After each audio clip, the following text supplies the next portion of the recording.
नमस्कार मित्रांनो, पिंपरी चिंचवड महानगरपालिकेवर 22,000 कोटीचं कर्ज कसं झालं याचा एक नमुना मी तुम्हाला दाखवतो. आता दुपारी वाजलेत बघा 11:30 वाजता काय तुम्हाला दिसतंय. एक व्हिडिओ मी दाखवला होता दिव्याखाली अंधार.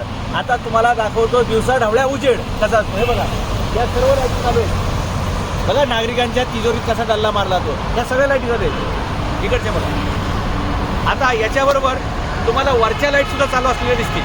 हे बघा, इकडच्या सुद्धा लाईट चालू आहेत. म्हणजे दिव्याखाली दिवा आणि त्याच्यानंतर दिवसा लाईट चालू आहेत. मित्रांनो, सगळे प्रशासकीय अधिकारी अशा प्रकारे जनतेच्या तिजोरीत हात घालून ही पालिका कर्जबाजारी करतायत. नागरिकांच्या कराचा, कष्टाचा, घामाचा पैसा अशा प्रकारे उधळपट्टी केला जाते.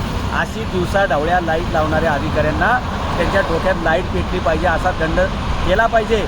जर एखादा माणूस निसर्गाची, देशाची, समाजाची संपत्ती पालिकेची वाया घालत असेल तर अशा अधिकाऱ्यांना बडतर्फ केलं पाहिजे.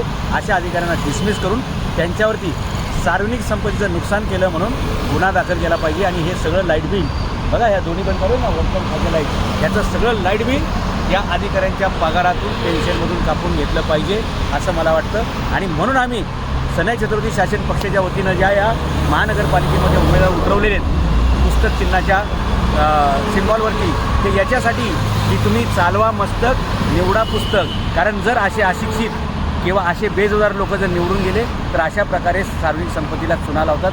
आणि म्हणून सन्या छत्रपती शासन पक्ष या पिंपरी चिंचवड शहरातील सर्व भ्रष्टाचार, त्याच्यानंतर घराणेशाही आणि अशा प्रकारची लूट ही थांबवण्यासाठीच जन्माला आलेला आहे, उदयाला आलेला आहे. बघून घ्या असे काय खर्च चाललेला आहे. असे सगळ्या खर्चाच्या बाजू एक तुम्हाला दाखवू, जेणेकरून जनतेला लक्षात येईल की आपल्या पैशावरती कसा दिवसा ढवळ्या हे चोऱ्या करतायत, डल्ला मारतायत, दरोडा टाकतायत.